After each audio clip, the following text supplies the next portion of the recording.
इस दुनिया में कर्म को मानने वाले लोग कहते हैं कि भाग्य कुछ नहीं होता, और भाग्यवादी लोग कहते हैं कि किस्मत में जो कुछ लिखा होगा वही होकर रहेगा। यानी कि इंसान कर्म और भाग्य दो बिंदुओं की दूरी पर घूमता रहता है और एक दिन इस जग को अलविदा कहकर चला जाता है। ये भाग्य और कर्म को अच्छे से समझने के लिए पुराणों में एक कहानी का उल्लेख मिलता है। एक बार देवर्षि नारद जी वैकुंठ धाम गए। वहाँ पर उन्होंने भगवान विष्णु का नमन किया। नारद जी ने श्री हरि से कहा कि हे प्रभु, पृथ्वी पर अब आपका भाव कम हो रहा है। धर्म पर चलने वालों पर अब कोई उन्हें अच्छा फल नहीं मिल रहा है। जो पाप कर रहे हैं उनका भला हो रहा है।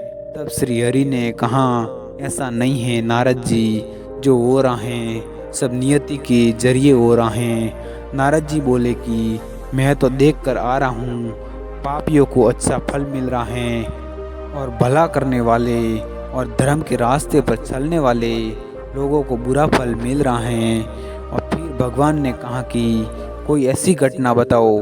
नारद जी ने कहा, अभी मैं एक जंगल से आ रहा हूँ, वहाँ एक गाय दलदल में फंसी हुई थी। कोई उसे बचाने वाला नहीं था।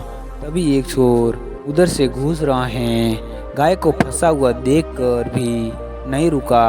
वह उस पर पैर रखकर दलदल को कूद कर चला गया। आगे जाकर उस चोर को सोने के सिक्कों की भरी हुई थैली मिली। थोड़ी देर बाद वहाँ से एक वृद्ध साधु गुजरा। उसने उस गाय को बचाने की पूरी कोशिश की, पूरी ताकत लगाकर उस गाय को बचा लिया। लेकिन मैंने देखा कि गाय को दलदल से निकालने के बाद वृद्ध साधु आगे गए तो एक गड्ढे में घिर गए। प्रभु बताइए, ये कौन सा न्याय है। नारद जी की बात सुन लेने के बाद प्रभु बोले कि ये सही हुआ। जो चोर गाय पर पैर रखकर भाग गया था, उसके किस्मत में तो ये खजाना था, लेकिन उसके पाप के कारण कुछ सिक्के ही मिले। वह उस पर साधु को गड्ढे में इसलिए गिरना पड़ा क्योंकि उसके भाग्य में मृत्यु लिखी थी। लेकिन गाय को बचाने के कारण उसके पुण्य आगे आ गए और उसकी मृत्यु छोटी सी शॉट में बदल गई। इंसान के कर्म से उसका भाग्य तय होता है।